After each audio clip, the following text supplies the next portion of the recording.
Once upon a time, there was a Chinese farmer who lost a horse, ran away. And all the neighbors came round that evening and said, "That's too bad." And he said, "Maybe." The next day, the horse came back and brought 7 wild horses with it. And all the neighbors came around and said, "Why, that's great, isn't it?" And he said, "Maybe." The next day, his son was attempting to tame one of these horses and was riding it and was thrown and broke his leg. And all the neighbors came round in the evening and said, "Well, that's too bad, isn't it?" And the farmer said, "Maybe." And the next day, the conscription officers came around looking for people for the army, and they rejected his son because he had a broken leg. And all the neighbors came round that evening and said, "Isn't that wonderful?" And he said, "Maybe."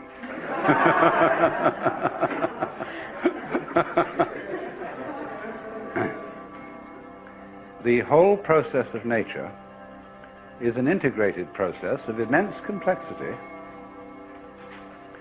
and it is really impossible to tell whether anything that happens in it is good or bad, because you never know what will be the consequences of a misfortune, or you never know what will be the consequences of good fortune.